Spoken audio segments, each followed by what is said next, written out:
Shqipëria në dorë të mafjes, pas votës, plumbat, kur shteti vret heshtur.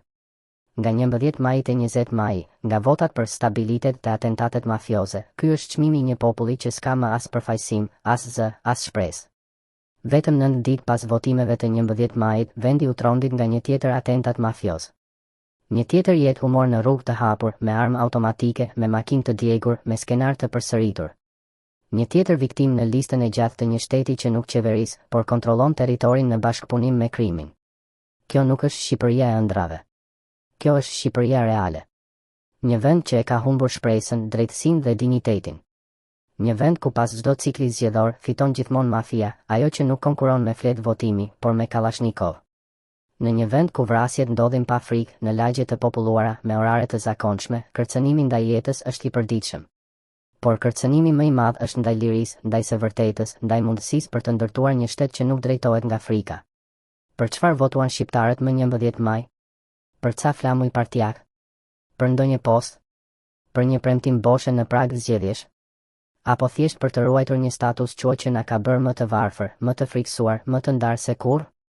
Në fakt, ajo që shqiptarët morën nuk ishte as zhvillim, as siguri, as drejtësi, por vazhdimi i një regjimi të krimit të organizuar. Një regjim që kap drejtësinë me emërime të komanduar dhe skandale që varrosen pa zhurmë. Komandon policinë që mbyll syt para grupeve kriminale, por arreston qytetarët që protestojnë për ujin, bukën, jetën. Kontrollon tenderët, koncesionet dhe çdo qindark publike me skema të qarta hajdutërie të ligjëruar. Dënon të dobëtit dhe shpërblen të fortët, jo vetëm me para, por me ndikim, me vota, me pushtet. Zëgjuan e mediave me reklama shtetërore dhe ndërkohë lejon propagandën të përhapet si tym i zi në çdo ekran. Nga lagjet e kontrolluara nga të fortët të makinat e djegura me armë brenda, ky është realiteti që qeveria do ta fshehë. Në vend që të forcohet policia e shtetit, lagjet po drejtohen nga gjyqtarët e errësirës, njerëz të lidhur me grupet kriminale që japin urdhra me zarfa. Kush guxon të flas, kërcënohet. Kush kërkon ndihmë, injorohet. Kush reziston, eliminohet. Gjatë gjithë këtyre viteve, Shqipëria nuk ka parë vetëm rritje të kriminalitetit, ka parë normalizimin e tij. Ngjarje që dikur do të trondisnin kombin, sot përmenden në fund të edicionit të lajmeve, mes motit dhe kronikës roz. Kur vritet një njeri, heshtin të gjithë, qeveria, drejtësia, presidenti, opozita. Sepse në Shqipëri, vdekja nuk është më ngjarje, por statistikë. Korrupsioni nuk është më kancer. Është shtylla kurrizore e shtetit. 12 vjet pas ardhes në pushtet të Edi Ramës, korrupsioni nuk është thjesht një fenomen. Është një sistem funksional. Nga doganat, të spitalet, nga shkollat, të universitetet, nga ndërtimi, të energjia, çdo gjë funksionon vetëm nëse paguan një njeriu e duhur ose pranon të heshtësh. Në këtë realitet, qytetari i ndershëm është ose i mënjanuar, ose i frikësuar, ose i detyruar të largohet. Kurse i korruptuari rritet në karrierë, ngjitet në politik, blen prona, shet pushtet. Edi Rama u zgjodh për të luftuar korrupsionin. Sot ai e menaxhon atë si sistem financiar dhe si mekanizëm pushteti. Arsimi i vdekur. Shëndetësia, monopol privat.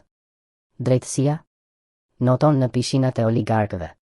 Në shkolla mungojnë librat, por nuk mungojnë fjalimet boshe të politikanëve. Në spitale mungon kujdesi, por nuk mungojnë tenderet e fryrë. Në gjykata mungon e vërteta, por nuk mungon urdhri nga lart. Në kuvend mungon debati, por nuk mungon duartrokitja. Ky nuk është më një vend në tranzicion. Ky është një shtet që ka kaluar përtej korrupsionit, në një fazë terminale të kapjes dhe shitjes. Shteti ka marrë fund. Populli është në dorën e vetes. Dhe pyetja që ngrihet është, a do të vazhdojmë të jetojmë si sklever të frikës dhe varfërisë? Apo do të kërkojmë rikthimin e shpresës me zë të lartë? Sepse ajo që ndodhi më 20 maj nuk është vetëm një vrasje. Është mesazhi që asgjë nuk ka ndryshuar, që nuk ka siguri, që nuk ka garanci, që nuk ka mbështet. Dhe po nuk vepruam tani, nesër nuk do kemi më as guximin për të folur, sepse do jemi të gjithë të mbyllur në burgun e heshtjes, varfërisë dhe frikës. Shqipëria ka nevojë për një tronditje, jo për një tjetër mandat. Nëse ka një gjë që historia na mëson, është kjo: asnjë regjim nuk rrëzohet me shpresë. Ai rrëzohet me zgjim. Me qytetarë që nuk pranojnë më të jenë numra. Me njerëz që nuk e kanë frikë të vërtetën. Me një shoqëri që nuk e sheh më veten si viktim, por si forcë. Dhe derisa kjo të ndodhë, do të kemi më shumë votime dhe më shumë atentate.